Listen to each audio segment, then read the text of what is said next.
देंगे फार्माकोथेरेपेटिक्स में ऑप्थेल्मोलॉजी में ग्लूकोमा डिसीज़ के बारे में। तो glaucoma is a group of I disease. जो ग्लूकोमा है वो आई डिसीज़ का एक ग्रुप है जिसमें हमारी जो आई है वो ऑप्टिक नर्व है वो डैमेज हो जाती है और हमें दिखना बंद हो जाता है, विजन लॉस हो जाता है। In some case fluid accumulate in front of the eye. कुछ केसेस में क्या होता है कि हमारी आँखों के सामने फ्लूइड जमा होने लगता है जिसकी वजह से इंट्राओकुलर प्रेशर बढ़ जाता है और लॉस ऑफ विजन हो जाता है। इसके टाइप्स देख लेते हैं। फर्स्ट, ओपन एंगल और wide angle glaucoma. In this is the most prevalent type of glaucoma in which the drain structure of the eye appears to function properly. ये एक तरीके का ऐसा ग्लूकोमा होता है जिसमें जो ड्रेन स्ट्रक्चर है, हमारा जो आई का जो स्ट्रक्चर है वो अचानक से आई अपीयर्स टू फंक्शन प्रॉपरली।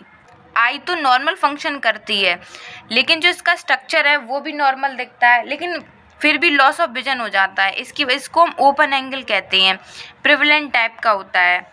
और सेकंड है एंगल क्लोजर और एक्यूट और क्रोनिक एंगल क्लोजर और narrow angle closure. This type of glaucoma in which the drain gap, जो आई के बीच में ड्रेन गैप होता है आइरिस और कॉर्निया के बीच में आ जाता है, जिसको हम एग्जांपल जैसे कैटरेक्ट हो जाता है किसी को, मोतियाबिंद, तो ये होता है क्लोज एंगल वाला।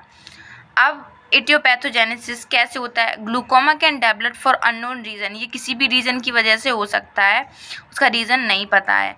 It is affected by variety of factors like intraocular pressure.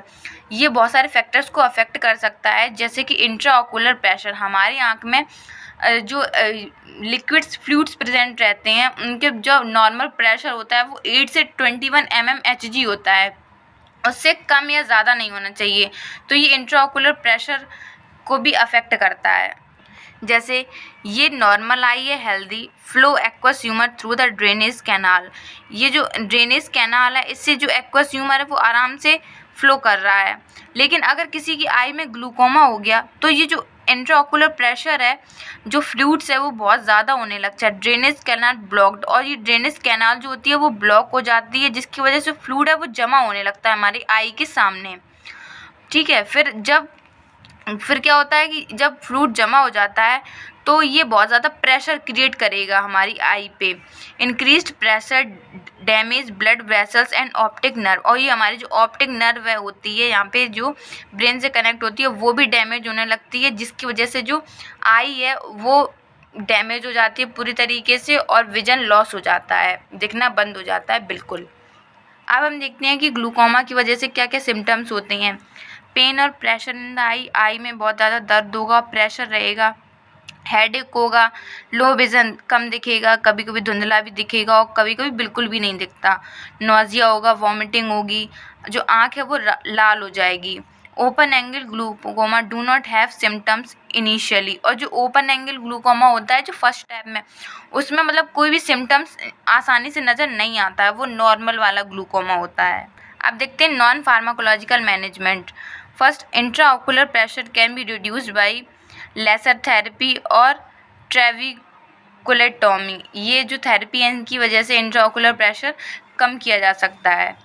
और फार्माकोलॉजिकल मैनेजमेंट देखते हैं, मेडिसिन्स क्या क्या देते हैं, आई ड्रॉप देते हैं, कॉलिनर्जिक ड्रग्स देते हैं और ओरल मेडिकेशंस देते हैं। आई होप आपको वीडियो अच्छी लगी। अगर वीडियो अच्छी लगे तो प्लीज़ वीडियो को लाइक करें, कमेंट करें and subscribe to my channel. Thank you for watching this video. Take care, bye.